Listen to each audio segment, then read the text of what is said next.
We've all been there. You meet someone new or someone you kind of know. You start with the usual hi, hello, followed by go-to questions like, what do you do? Which team do you work in?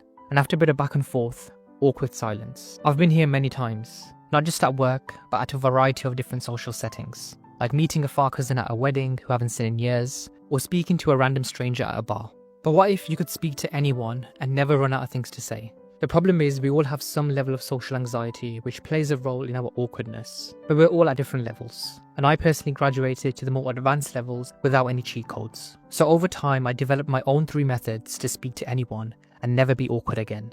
Well, at least most of the time. Initially I blamed myself for being too shy, not confident, and just a little bit socially inept. But like everyone else, I was the exact opposite around people who I was comfortable with. So I asked myself, what really is going on? How can one person have such opposite personalities? What I realized was that even though I'm an introvert, I don't have 2 personalities. And it wasn't even a confidence problem, it was a skill problem. I simply hadn't mastered the art of small talk. And just like any other art form, like learning a new instrument or writing poetry, speaking to people is a skill which can be developed with enough practice. So through years of trial and error and by observing people better than me, I quickly understood the only 3 things you need to do to speak to anyone fluently and never run out of things to say. And the best part is, you can implement these 3 things almost immediately.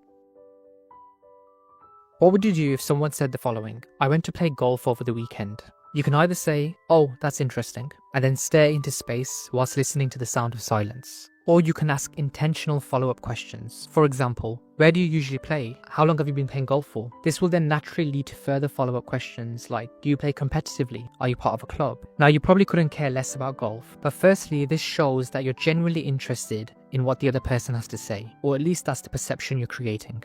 And secondly, this removes any awkward pauses and silences, and it also gives you the power to control the conversation and take it into any direction. Because when you really think about it, a conversation is simply a series of questions and answers, and the person who asks most of the questions is usually the one in control. But for this, it's important you're asking the right questions, and this is where the second method comes in. Now, the common misconception is that to become better at speaking, you need to speak more. But like great paradoxes in life, to improve your communication, you need to do the exact opposite and actually listen more. That means to actively listen and do nothing else apart from listening. Because it's easy for our minds to wander and start preparing for our response rather than actually listening to what's been said, leading you to say something which is completely irrelevant and off topic, adding further to your collection of awkward moments. But if you listen intently, you can ask the right questions and create a free-flowing and more interesting conversation for everyone involved. As the famous quote goes, most people don't listen with the intent to understand, they listen with the intent to reply. Don't be that person, there are enough of those already. The cherry on the cake is when you find a common ground. We instantly click with people who have similar backgrounds or interests as us. Sometimes this is really obvious, like you both like golf. Other times it might be more difficult. But even then, with enough probing and by asking the right questions, there will be something you both have in common. And once you find that thing, move the conversation in that direction and it will start flowing itself. The truth is, there will be times where the conversation goes nowhere, and there will be moments in your life where there will be awkward silences. And if that does happen, just learn to be comfortable with the silence. At the end of the day, it's just silence and it will eventually pass. But by following these 3 methods, more often than not, you'll be able to speak to anyone and never run out of things to say.